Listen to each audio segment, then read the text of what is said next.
प्यारे बच्चों, जय हिंद। मैं राहुल सर आपके समक्ष फिर से मैं आया हूं टर्मिनल पोटेंशियल डिफरेंस का पार्ट 2 लेके। बच्चों, आज हम करेंगे कि चार्जिंग और डिस्चार्जिंग के दौरान हमारे पास टर्मिनल पोटेंशियल डिफरेंस की एक्सप्रेशंस अलग अलग आती हैं। ठीक है, ये कुछ मैंने आपके लिए की पॉइंट्स लिखे हैं। सबसे पहले हम देखते हैं कि डिस्चार्जिंग क्या होती है।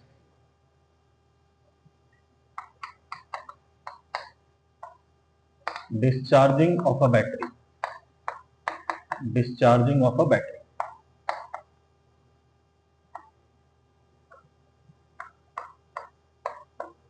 बच्चों देखो, अगर मेरे पास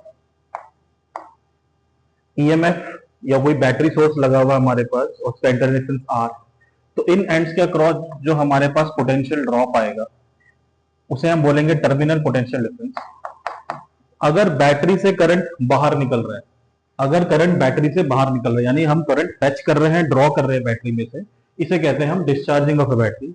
उस केस में हमारे पास टर्मिनल पोटेंशियल की expression V equal to E minus I R हो जाती है। और टर्मिनल पोटेंशियल आपका सदैव कम होता है, हमेशा कम होता है ईएमएफ ऑफ अ सेल से। तो जब आप बैटरी से करंट ड्रॉ करते हैं, इसे बोलते हैं डिस्चार्जिंग ऑफ अ बैटरी। बच्चों इसको ध्यान रखना, इसे हम कहते हैं पोटेंशियल ड्रॉप। इस टर्म को बोलते हैं हम potential drop and potential, and it is always taken as negative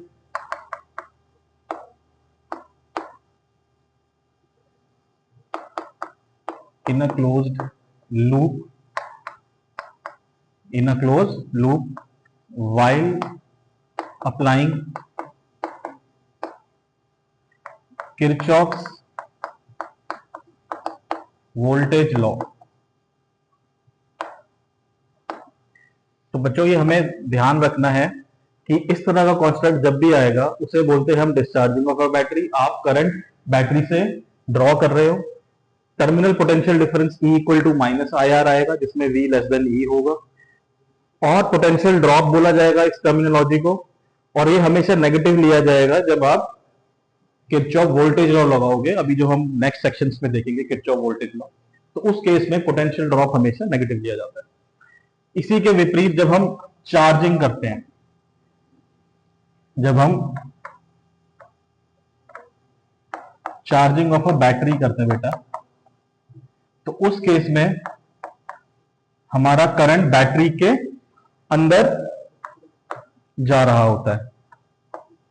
इस केस में करंट जो है वो बैटरी के अंदर जाएगा, यानी कि बैटरी को चार्ज करना चालू कर देगा। और उस केस में V equal to E plus I R हो जाएगा हमारे पास, और V हमेशा ग्रेटर देन E होना चाहिए।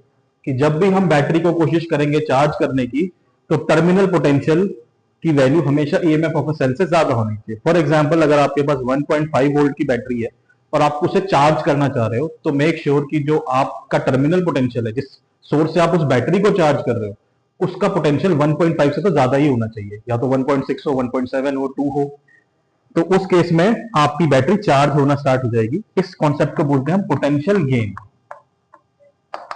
Potential gain, it is taken as positive during Kirchhoff's voltage law। जब हम Kirchhoff's voltage law पढ़ेंगे तो उस केस में हम इस तरह के कॉन्स्ट्रक्ट को, जिसमें करंट बैटरी के अंदर जा रहा होगा, उसको हम बोलेंगे पोटेंशियल गेन।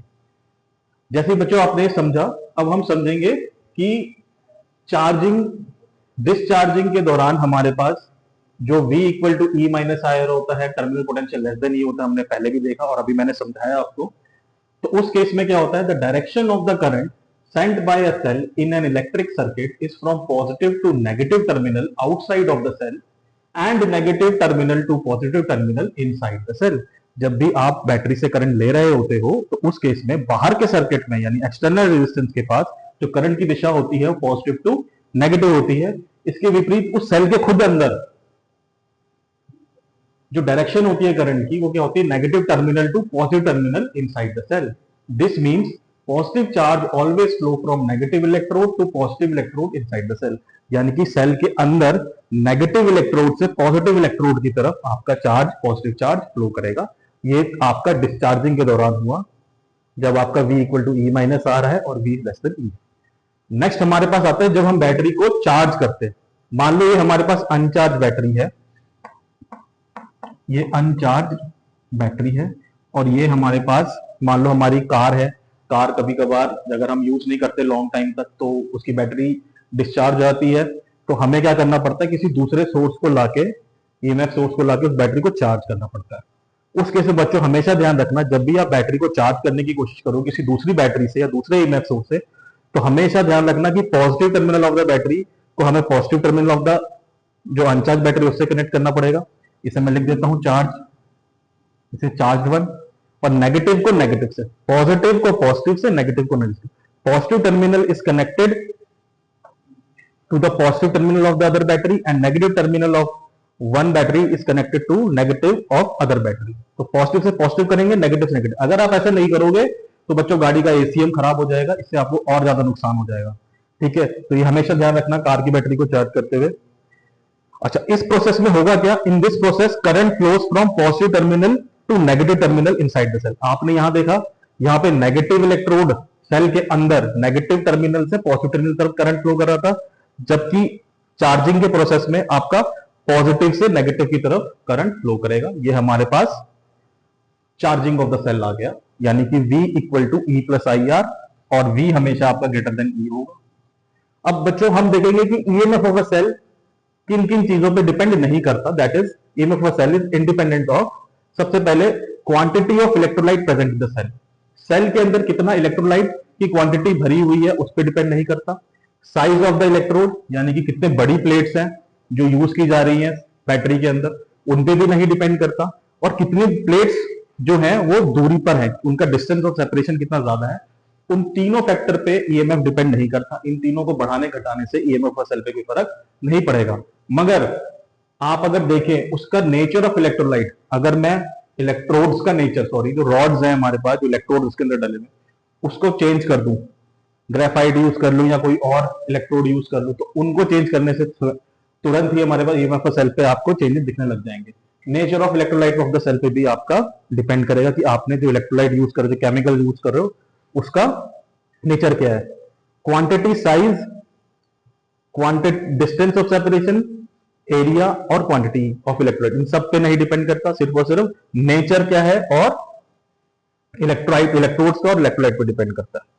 फिर बच्चों हम मेन चीज देखेंगे कि ईएमएफ ऑफ सेल और टर्मिनल पोटेंशियल डिफरेंस में की डिफरेंसेस क्या हैं। तो it is the maximum potential difference across the electrodes of a cell when cell is open in the circuit. ये हमने पहले भी देखा था अपने फर्स्ट पार्ट में कि जो सेल और एक्सटर्नल रेजिस्टेंस के अक्रॉस जो मैक्सिमम पोटेंशियल डिफरेंस होता है, जब आप कोई करंट ड्रॉ नहीं कर रहे होते, उस केस में हमारे पास उस मैक्सिमम पोटेंशियल को ईएमएफ ऑफ अ सेल कहते हैं।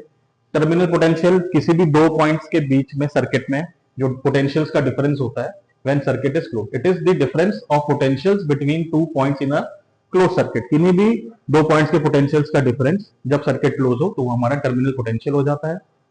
It is independent of the external resistance R but depends upon the internal resistance small R. EMF of a cell कभी भी एक्सटर्नल रेजिस्टेंस पे डिपेंड नहीं करता, वो सिर्फ इंटरनल रेजिस्टेंस पे डिपेंड करता है। जबकि आपका जो टर्मिनल पोटेंशियल है वो एक्सटर्नल रेजिस्टेंस और इंटरनल रेजिस्टेंस दोनों पे डिपेंड करता है। It depends upon external resistance R as well as internal resistance small R of the cell. It is the cause, ये कॉज है, इसी की वजह से आपका ये सारा का सारा जो है प्रोसेस रन हो रहा है, तो ये कॉज है। और टर्मिनल पोटेंशियल ये क्या है, इसका आफ्टर इफेक्ट है। This is the cause and this is the effect. Next part में बच्चों हम देखेंगे कि टर्मिनल पोटेंशियल के ग्राफ किस तरह से वेरी करते हैं डिफरेंट पैरामीटर्स पर। थैंक यू बच्चों।